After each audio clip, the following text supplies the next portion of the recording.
Meus irmãos, eu sou José Fernandes de Araújo, médico, e hoje nós vamos abordar um tema que é muito palpitante e que tem muitas controvérsias, que é a fertilização in vitro. Qual a visão espírita sobre esse tema? Bom, a fertilização in vitro, que também é chamada de fecundação assistida, as primeiras pesquisas ocorreram em 1962, quando se conseguiu bebê de proveta pela primeira vez. Em 1978, nós tivemos o nascimento do primeiro bebê humano, que foi a Louise Brown, na Inglaterra. Depois, em 1984, nasce o primeiro bebê de proveta brasileiro, que foi Ana Paula, no Paraná. O processo que usualmente se emprega na fertilização é o da criopreservação, quer dizer, preservação dos embriões congelados, né? E esse congelamento é feito com nitrogênio líquido a uma temperatura de menos 196 graus. Normalmente, as clínicas trabalham com esses embriões, fertilizam o embrião, o óvulo com o espermatozoide, né? Tem o processo de fertilização, e 8 dias depois é que esses embriões são congelados, quando aí já está no processo de divisão celular, né? De mórula, como é chamado. Bom, qual a visão espírita para esse tema? No plano material, nós podemos dizer que a assistência médica é uma bênção que nos é dada pela espiritualidade. Então, toda tecnologia, toda inovação, ela é muito bem-vinda, desde que ela seja posta a serviço da humanidade. E esse processo da fertilização in vitro, ele utiliza uma tecnologia que é utilizada no mundo espiritual e com assistência do mundo espiritual. André Luiz, no livro Missionário da Luz, ele já nos mostra o processo de fecundação, né, do óvulo pelo espermatozoide, no episódio do casal Adelino e Raquel, onde lá é mostrado que o espírito, na hora da fecundação, né, ele energiza o espermatozoide, que tem as melhores características, que vai lhe trazer o patrimônio genético de que ele, espírito reencarnante, necessita no seu processo reencarnatório, né? Então, não é uma coisa que seja exclusivamente do humano encarnado, né? Muito bem. E tem uma pergunta que é muito pertinente e é muito repetida.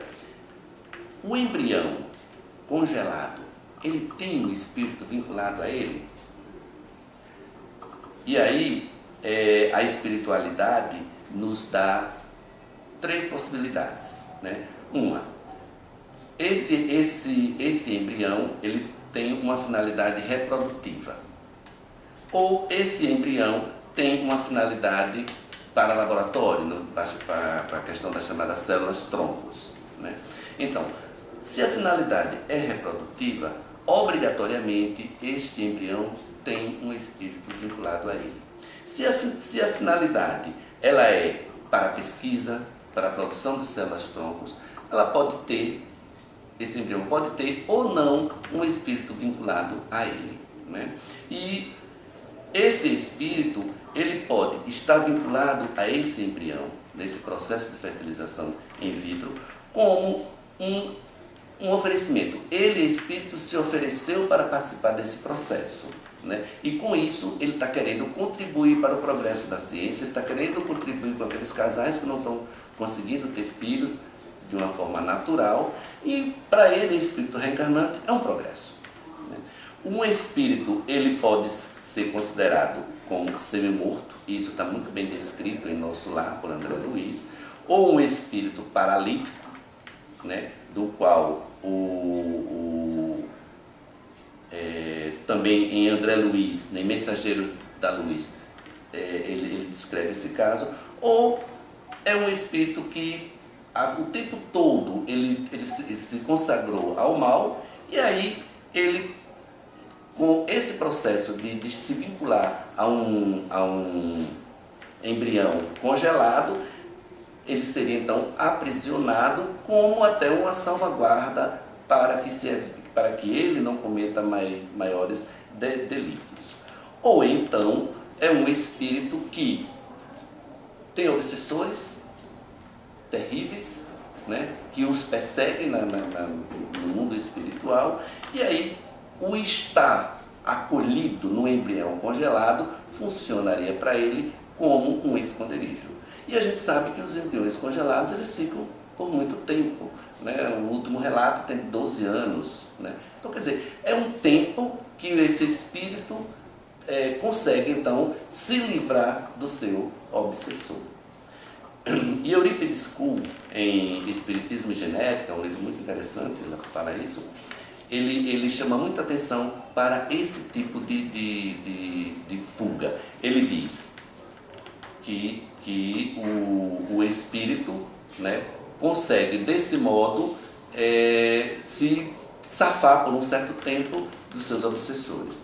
E Joana de Ângeles, em Dias Gloriosos, ela diz: para fugir dos seus perseguidores, podem ser levados a estagiar nestes embriões congelados, passando por um período de dormência, período esse em que estariam livres das perseguições obsessoras e em fase preparatória para um novo possível retorno ao orbe.